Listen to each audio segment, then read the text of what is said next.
taken to establish our vaccination program, it will be just as easy and convenient to get a booster shot as it is to get a first shot today. We have enough vaccine supply for every American. And you'll be able to get a booster at roughly 80,000 places across the country, including over 40,000 local pharmacies. In fact, 90% of Americans have a vaccine site within 5 miles of where they live. And importantly, boosters will be free, regardless of immigration or health insurance status. No ID or insurance required. So the bottom line is that we are prepared for boosters, and we will hit the ground running. In the weeks ahead, we'll continue working closely with states, healthcare providers, pharmacies, and national and community-based organizations to ensure Americans know they should get a booster shot 8 months after their second shot. And we will be laser focused on getting boosters to long-term care facilities to make sure residents and staff get their shots and are safe and protected. Importantly, as we continue to vaccinate Americans, we will maintain our focus abroad, as we know this virus knows no borders. We have already shipped more than 115 million vaccine doses to 80 different countries. More vaccine doses donated than all the other countries in the world combined. And just this week, we started shipping the 500 million Pfizer doses that the U.S. pledged to purchase and donate to 100 low and lower middle income countries in need. And in the coming weeks and months, we will do even more to lead the global vaccination efforts, accelerating our work to build vaccine manufacturing and production capacity, both here in the U.S. and in other countries. Our wartime effort will continue doing everything we can to get even more people vaccinated, both here at home and around the world. We can and must do both at the same time, because that's what it's going to take to end this pandemic. And we will not stop until we get the job done. With that, let's open it up for questions. Thanks, Jeff. And as a reminder, please keep your question to one question. There are many today. First, let's go to Lev Thatcher at Stat News. Hi, folks. Thanks, as always, for doing the briefing. This is a Mike Ryan quote from a WHO briefing earlier today about booster shots. If we think about this in terms of an analogy, we're planning to hand out extra life jackets to people who already have life jackets.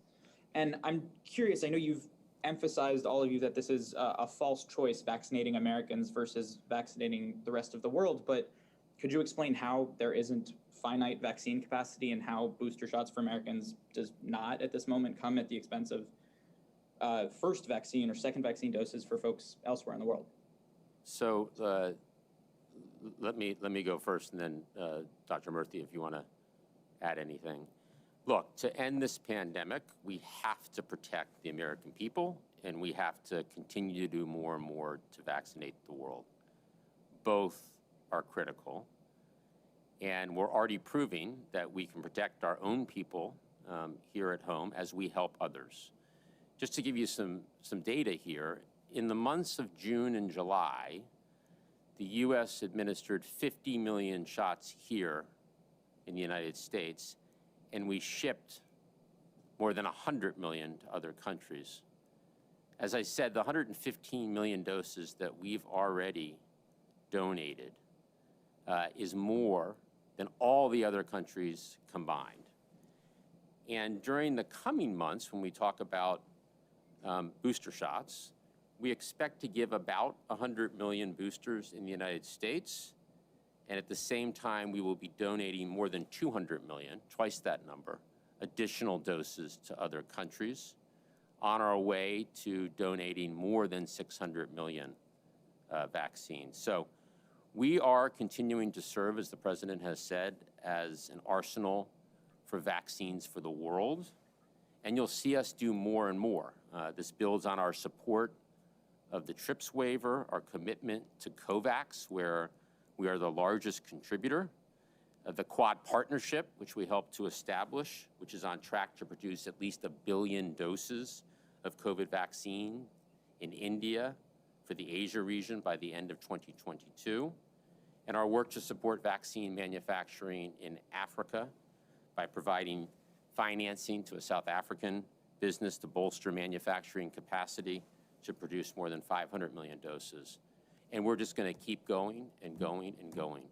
So this is a situation where we're going to do both. We're going to both protect the American people, and we're going to do more and more to help vaccinate the world. Dr. Murphy? Well, thanks, Jeff. And Lev, good to hear your question. Appreciate it. Look, I do not accept the idea that we have to choose between America and the world. We clearly see our responsibility to both, and that we've got to do everything we can to protect people here at home while recognizing that tamping down the pandemic across the world and getting people vaccinated is going to be key to preventing the rise of future variants. We know that, we see that clearly, and we believe we have to work on both fronts as we have been. But Lev, when we see data that is giving us essentially indications that protection is starting to diminish in terms of mild, moderate disease, when we recognize that if this trajectory continues, that people who are well protected today may see more vulnerability in the future, we have to act. The science tells us that, our clinical judgment tells us that, and that was a collective decision of the top public health and medical experts in this administration. So again, we will do everything possible to protect people in our country. That's why we're announcing this booster plan. But we will also continue to accelerate our efforts to vaccinate the rest of the world. We take that responsibility very seriously. Next question, please. Cheyenne Haslett at ABC News. Hi, thanks for taking my question. How realistic is that September 20th launch date, given that we haven't seen the official EUA request from Pfizer or Moderna yet? That is the date that we're working toward, and as we've said, that is obviously pending both the FDA's approval and the ACIP's recommendation. So that is the date that we are prepared for at the beginning of the week of September 20th. Next Jeremy, question. CNN. Hey there, thanks for taking my question.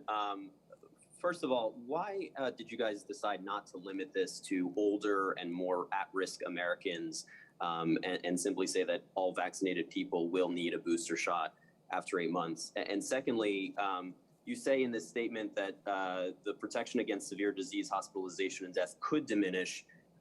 How certain are you about that? And are you saying over time that you do not believe these vaccines will continue to be highly effective at preventing hospitalization and death? Thanks.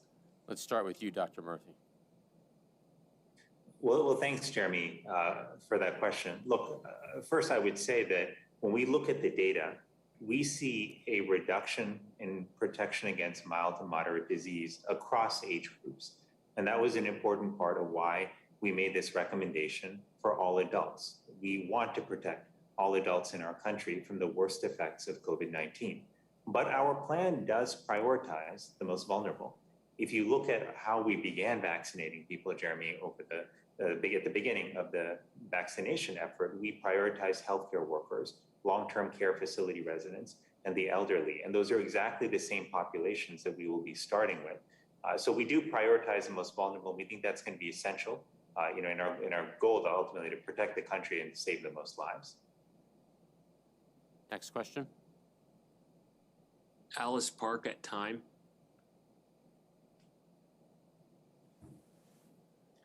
Yes, just wanted to ask again, Jeff, if you could just provide some more details on the plan for administering the booster shots. You're going to have to reach the same number of people as in the current campaign, and yet many of the federal mass vaccination sites have closed. So does that mean we can expect to see more doses shipped to doctors' offices, pharmacies, smaller clinics, and will states continue to be the intermediary for managing that and distributing that? And secondly, for Dr. Fauci, can you tell us, you focused a lot on the data looking at antibody responses to vaccines. Can you tell us what we've learned about the T cell response and what role that plays in any decision to recommend boosters or, continue to recommend boosters in the next year or even years to come? So the first question, there are 80,000 sites across the country. As I mentioned, 90% of Americans live within 5 miles of a site. The booster will be administered at the 8-month mark, beginning at the 8-month mark. We're going to be working very closely, as we have throughout, with governors and local state officials to make sure that we have the number of places for people to get vaccinated in a convenient way, enough vaccinators in the field. FEMA stands ready to help in any way. As I mentioned, that reimbursement's been extended, 100% reimbursement. So we will make sure that it is convenient and easy for all Americans to get their free vaccine, their booster shot, at or around their 8-month mark. Over to you, Dr. Fauci.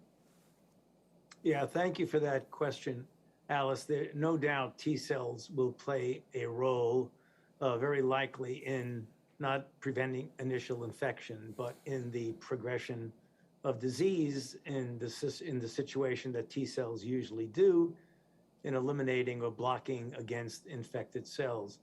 The issue is that they are not as easy at all to measure in the standpoint of large volumes of cohorts. And we will continue to study the T cell response, but the important slide that I showed was the correlate of protection slide where you showed there no doubt was an increase in protection of the antibody as you got the titer higher and higher. So based on that, that would be the most easily and actually most common and very likely the most appropriate measurement of a correlate of immunity. And for that reason, that was one of the issues that swayed us towards the relationship between titer of antibody and linking that to the next to last slide, where I showed you could dramatically increase the titer of antibody by a boost that is at the 3rd boost months later. And if you looked at that, the increase was really rather substantial. But again, not to downplay the ultimate potential importance of T cells, but if you look at the relationship between antibody titer and vaccine efficacy, it looks pretty good. Next question, please. Ouija at CBS.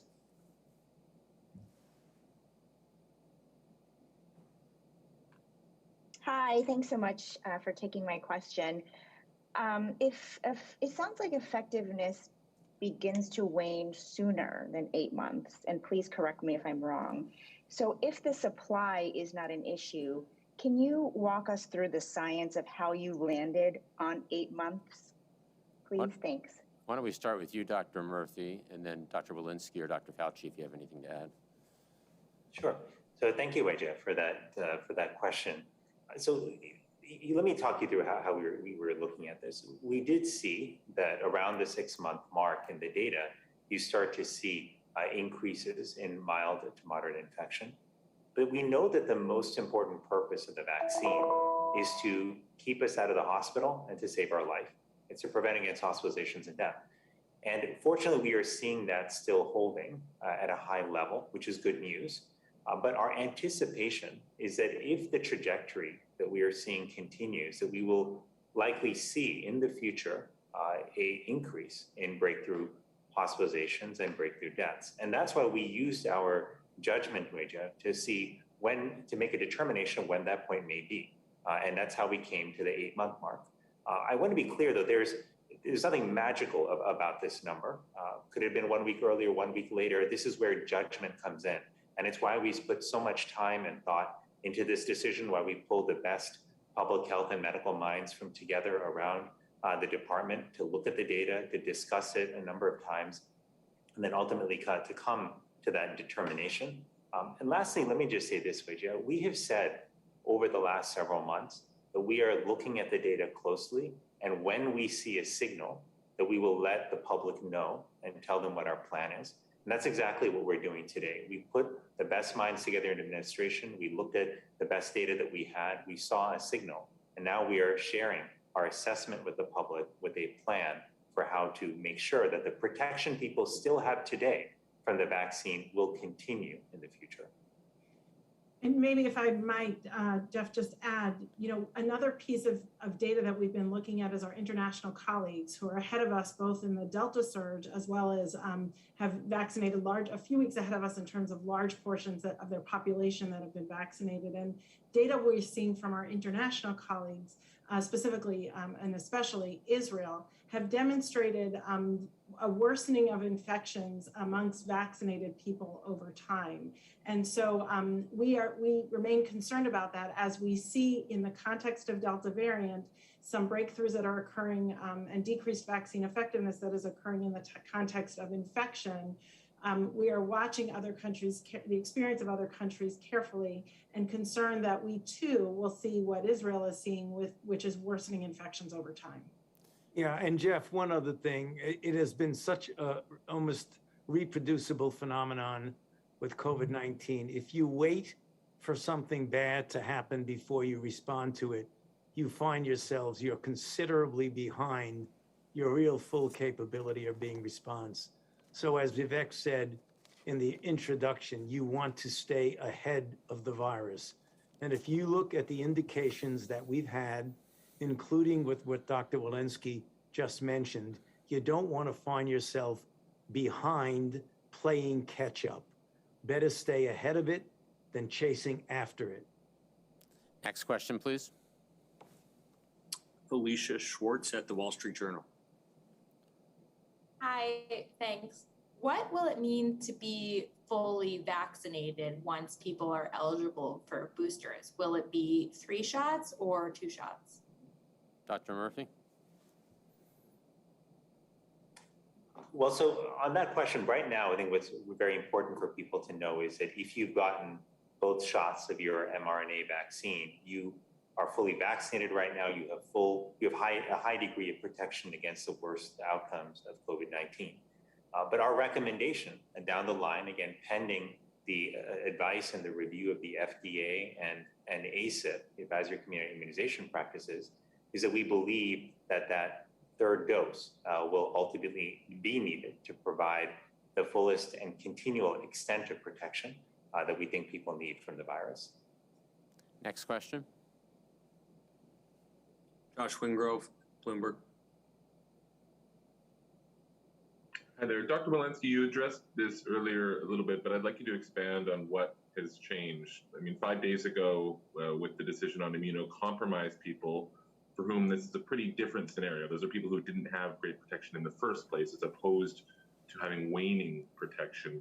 You made a point of saying repeatedly that booster shots weren't needed for the time. And now 5 days later, not only are they being announced, but they're being announced for everyone. Is it the Israeli data in particular that changed your mind?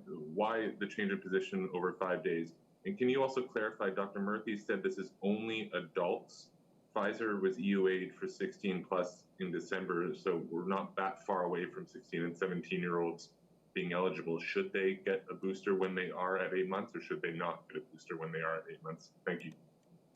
Thank you, Josh, and thanks for actually noting that clarification. So we made, based on the FDA review and ACIP, and exactly as you said, the note that immunocompromised people actually never got really a good immune protection to begin with. We noted that as of now, we should be offering a third dose of vaccine to our immunocompromised people, anyone immunocompromised who's eligible for vaccination.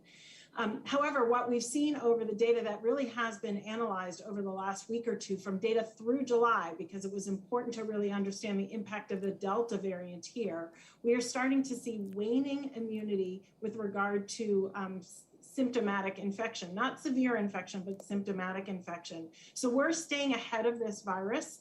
And what we are saying is we are planning for a time in, September 20th, to say, as we are following symptomatic infection is waning, We have not yet seen that severe disease and hospitalizations is really waning. That's remaining relatively stable, but we're looking at other countries. And as we do so, we're seeing worsening outcomes in other countries. And in the context of all of these studies, different cohorts, different settings across the country and our international colleagues, we've made the decision to plan for these booster doses. Dr. Murthy, do you want to address the 16, 17-year-olds? Sure. So it's a good question. And when it comes to 16 and 17-year-olds and minors in general, we are going to let the FDA weigh in on that, obviously do their thorough review. And then based on their recommendations and ACIP's recommendations, we will have guidance to share for those who are under 18. I also just want to underscore one thing to your question about the last 5 days in our message. I want to be very clear that what we have said before, which is still true today, is we do not believe that the general population needs booster shots today. That was true yesterday, it was true 5 days ago, it was true a few weeks ago. We are announcing a plan for the future, and that's extremely important. We want people to understand it. This is a plan for the future, and it's based on an assessment of data, including recent data that we have just come across in over the last few days. We have said from the beginning, when we see a signal, we will tell you, and that is what we are doing. Next question. Last question, let's go to Shannon Pettypiece at NBC.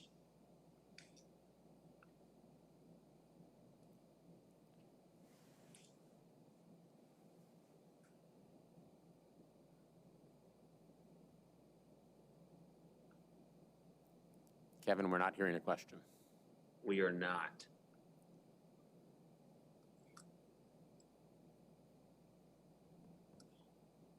All right, sorry, Shannon. We'll go to Brenda Goodman at WebMD and circle back. Oh, hey, can you guys hear me now? Oh, I'm sorry. I found myself in a mute nightmare. You've got a bit of an echo. Go ahead, please. Okay. Sorry about that, guys. I just wanted to find out, and I think maybe you answered this a bit, but why are you sort of skipping the typical FDA review process? I know you're saying this is pending FDA review, but why not wait until the FDA's reviewed the safety, the efficacy, and we've gotten that advisory committee recommendation? And are you worried at all about adding to vaccine hesitancy by trying to get ahead of that by making this announcement now? Dr. Murthy? Well, I'm glad you asked that question. And I want to be very clear, we are not skipping the very important FDA and ACIP process here. They have an incredibly important role to play in evaluating safety and making recommendations for vaccines. We respect that, we honor that, and that will be a part of this process as well. But the reason that we are not waiting for many more weeks to announce this, it falls into two buckets. One is transparency. We have told the public when we see a signal in the data, we will tell them when we are concerned, when we think boosters may be required down the line, and we are fulfilling that promise today. The second reason is we also want to ensure that people and states and localities and the public more broadly can plan.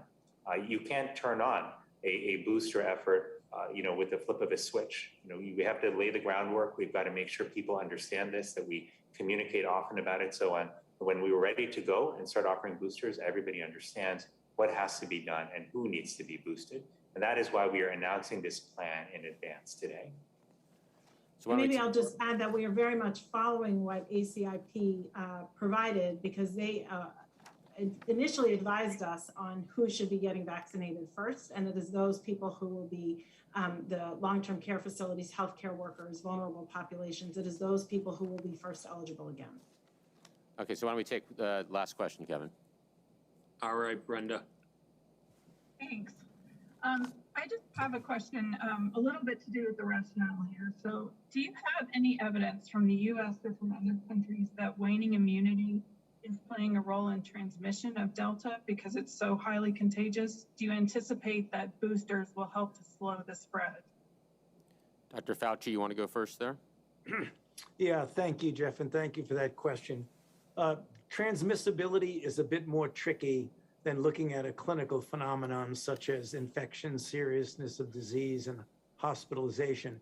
It is entirely conceivable, and we will be looking at that when you boost and have a high level And as I showed you on the next to last slide, the increase with a boost is really quite striking, multiple fold increase, that it is conceivable that that would be important in lowering the level of virus in the nasopharynx, which could have an impact on transmission.